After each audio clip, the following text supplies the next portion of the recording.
दोस्तों क्या आप जानते हैं कि पूरी दुनिया में यार आखिर ऐसी कौन सी जगह है जहाँ पर फ्रॉग के लिए भी ना यानी मेंढक के लिए भी अलग से लॉ बनाए गए हैं गवर्नमेंट की तरफ से। और आखिर पूरी दुनिया का यार वो ऐसा कौन सा देश है जो आज के दिन सबसे ज़्यादा हैप्पी माना जाता है और वहाँ के लोग ना हर समय बहुत ही ज़्यादा खुश आपको देखने को मिलेंगे।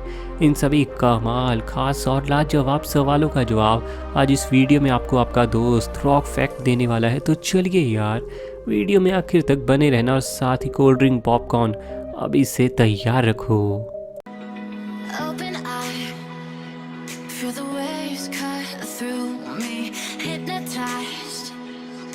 फिनलैंड वैसे तो दोस्तों यूरोप में बसा हुआ ये एक बेहद ही ज़्यादा खूबसूरत और बेहद ही ज़्यादा कमाल का शांत सा देश है, लेकिन शायद आपको पता नहीं होगा कि आज के दिन ये पूरी दुनिया की सबसे ज़्यादा हैप्पी कंट्री मानी जाती है और सबसे ज़्यादा खुश लोग पूरी दुनिया में अगर कहीं बसे हैं तो वो फिनलैंड देश में ही बसे हैं। ये बात तो दोस्तों आपने कई बार सोची होगी, जब भी शॉपिंग पर जाते हो अगर बिल पेमेंट के समय दोस्तों पेमेंट लेने वाला इंसान आपके सामान के ऊपर से स्कैन करता है, जिसके चलते कंप्यूटर में उसका रेट ऐड होता जाता है और आपको फिर पेमेंट करनी होती है। लेकिन क्या आपने कभी सोचा है कि कंप्यूटर को पैसे का कैसे पता चलता है, साथ ही ये भी कैसे पता चलता है कि ये कौन सा सामान है?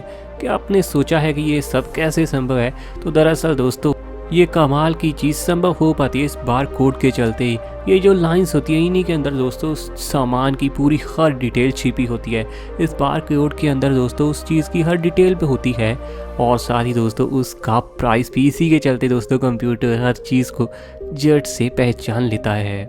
ये बार कोड दोस्तों आपको दुनिया के हर प्रोडक्ट पर पूरी तरह से यूनिक देखने को मिलेगा, बिल्कुल हमारी फिंगरप्रिंट और ढंग की तरह। ये बेहद ही दोस्तों कमाल की खोज है ना। टाइटैनिक जहाज को दोस्तों समंदर में डूबे हुए वैसे तो आज के दिन 100 साल से भी ज़्यादा का समय बीत चुका है, लेकिन क्या आपने कभी सोचा है कि इस जहाज को आज तक समुंदर से निकालने की कोशिश क्यों नहीं की गई और आखिर इस जहाज को आज तक बाहर क्यों नहीं निकाला गया? बात वैसे दोस्तों काफ़ी ज़्यादा सोचने वाली है, लेकिन इसके पीछे का रहस्य ये है कि जब 1985 के साल में टाइटैनिक को खोजा गया था तब देखने को इसकी हालत एक जहाज जैसी तो बिल्कुल भी नहीं लग रही थी और जहाज के नाम पर ये एक टूटे हुए ढांचे से ज़्यादा कुछ भी नहीं था। और जो सबसे बड़ी दोस्तों परेशानी थी वो थी इसका वज़न, और इसका दोस्तों टोटल वज़न है 1,43,000 टन। आप सोच ही सकते हैं दोस्तों इसको बाहर निकालने में कितनी ज़्यादा मशीन्स की ज़रूरत पड़ेगी और खर्चा तो अरबों में ही होगा।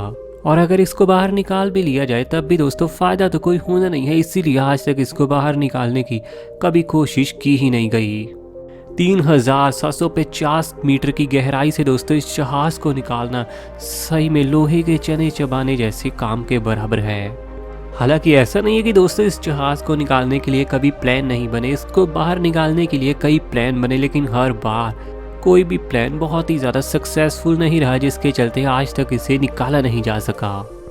पूरी दुनिया में दोस्तों लॉयर बहुत ही ज़्यादा काम की चीज़ होती है। हर देश के लिए जितने ज़्यादा कमाल के लॉयर होते हैं किसी देश में वो देश उतना ही ज़्यादा आगे बढ़ पाता है, क्योंकि दोस्तों अच्छे लॉयर की पहचान होती है कि वो बेगुनाह को कभी सजा होने नहीं देता। लेकिन क्या आपको पता है कि आखिर एडवोकेट और लॉयर में फ़र्क क्या होता है? दोस्तों असल में एक लॉयर तो वो होता है जो लॉ की पढ़ाई कर रहा होता है या फिर उसके पास लॉ की डिग्री आ चुकी होती है और उसका मेन काम होता है कानूनी मामलों में सलाह देना और कानूनी मामलों में बढ़िया तरीके से मदद करना। लेकिन वहीं एडवोकेट बनने के लिए उसे एक कदम और आगे की ओर बढ़ना होता है, क्योंकि अभी भी दोस्तों उसके पास कोर्ट में केस लड़ने की क्षमता बिल्कुल भी नहीं है, यानी उसके पास कोई परमिशन ही नहीं है कोर्ट में जाकर केस लड़ने की। लेकिन जैसे ही दोस्तों वो इंसान बार काउंसिल ऑफ इंडिया की परीक्षा को अच्छे तरीके से पास करेगा तो उसके पास परमिशन आ जाएगी कोर्ट में जाकर केस लड़ने की।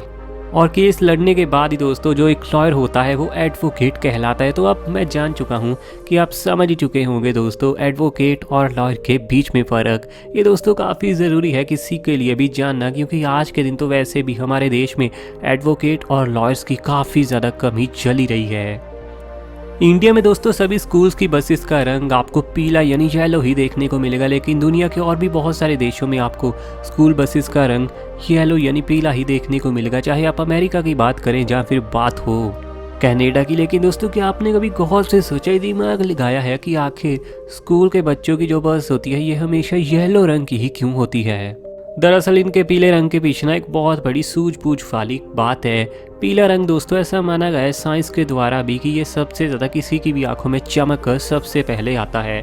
यानी अगर आपके सामने लाल, नीला, पीला और वाइट ये 4 रंग होंगे तो दोस्तों सबसे पहले आपकी नज़र पड़ेगी पीले पर, क्योंकि पीले का दोस्तों प्रभाव ही सबसे ज़्यादा तेज़ी से आपकी आंखों पर पड़ता है। स्कूल की ये बस दोस्तों बड़ी ही दूर से आसानी से देखी जा सकती है क्योंकि इसका रंग होता है पीला। और आप तो जानते हैं दोस्तों स्कूल बसेस में छोटे बच्चे होते हैं और उनकी सुरक्षा का ध्यान हर देश को बहुत ही ज़्यादा अच्छे से रखना चाहिए, तभी देश अच्छे तरीके से आगे बढ़ पाएगा। और ये पीले रंग की बस दोस्तों धुंध के मौसम में या फिर भारी बारिश के मौसम में और रात में भी अंधेरे में काफ़ी ज़्यादा अच्छे से दिखाई दे जाती है, जिसके चलते दुर्घटना यानी एक्सीडेंट होने का खतरा थोड़ा तो कम हो ही जाता है। अमेरिका के कैलिफोर्निया में दोस्तों फ्रॉक को लेकर बिना एक अलग से ही कानून बने हुए। इस लॉ के अनुसार दोस्तों यहाँ का कोई भी इंसान फ्रॉक को कभी मार नहीं सकता और ना ही दोस्तों फ्रॉक के ऊपर से कूद सकता है, क्योंकि इसके चलते दोस्तों फ्रॉक के मरने की बात सामने आ सकती है। यही वजह है दोस्तों ऐसा करना यहाँ पर पूरी तरह से इलीगल है। रेल सफ़र तो दोस्तों आपने बहुत बार किया होगा और आपने अक्सर देखा होगा कि स्टेशंस पर ना इन बोर्ड पर लिखा होता है उस जगह का नाम और साथ ही नीचे ये भी लिखा होता है कि इस जगह की ना समुद्र तल से ऊंचाई कितनी ज़्यादा है। लेकिन आखिर ये ऐसा क्यों लिखा होता है, आखिर ये लिखने की ज़रूरत ही क्या है? ये तो दोस्तों हम सभी जानते हैं कि हमारी पृथ्वी पूरी तरह से गोल है और यहाँ पर कई जगह कर्वेचर मौजूद है और ज़मीन की किसी भी सतह को पृथ्वी की सतह से मापने के लिए किसी ऐसी खास जगह की ज़रूरत पड़ती है जिसका लेवल हमेशा ही एक साथ बना रहे। और दोस्तों पूरी दुनिया में और पूरी पृथ्वी का सी लेवल हमेशा ही एक साथ बना रहता है। यही वजह है कि दोस्तों इससे ज़्यादा बढ़िया तो कोई जगह हो ही नहीं सकती, क्योंकि दोस्तों पूरी दुनिया में समुद्र के पानी का लेवल ना बिल्कुल एक साथ बना रहता है। इसीलिए दोस्तों किसी भी जगह की हाइट को मापने के लिए पहले तो समुद्र तल से उसकी ऊंचाई ही माप ली जाती है। ये सबसे ज़्यादा सरल और कमाल का तरीका है। जियो के आने के बाद दोस्तों इंटरनेट की सुविधा तो यार सभी इंडियंस को ना बेहद ही ज़्यादा सस्ते दाम में मिलने लगी है, जिसके चलते आज के दिन यार इंटरनेट तो इंडिया में हर एक इंसान यूज़ करता है। हाल ही में दोस्तों एक आंकड़ा सामने आया था जिसके अनुसार इंडिया में 1 GB डेटा के लिए आपको तकरीबन 5 रुपये ही खर्चा करना पड़ता है, तो वहीं दुनिया के बाकी सभी देशों में दोस्तों एवरेज तौर पर आपको 1 GB डेटा के लिए 150 से 175 रुपये खर्च करने पड़ सकते हैं। तो आप समझ ही सकते हैं कि यार पूरी दुनिया के एवरेज इंटरनेट प्राइस के मुकाबले हमारे इंडिया का इंटरनेट प्राइस सही में कितना ज़्यादा कम है। तो ये यार इंडियंस के लिए सही में बहुत ही ज़्यादा कमाल की बात है। तो दोस्तों आज की संडे फनी फैक्ट की सीरीज़ तो यार यहीं समाप्त होती है। वीडियो को लाइक कीजिए, चैनल सब्सक्राइब कीजिए और घंटी प्रेस कीजिए।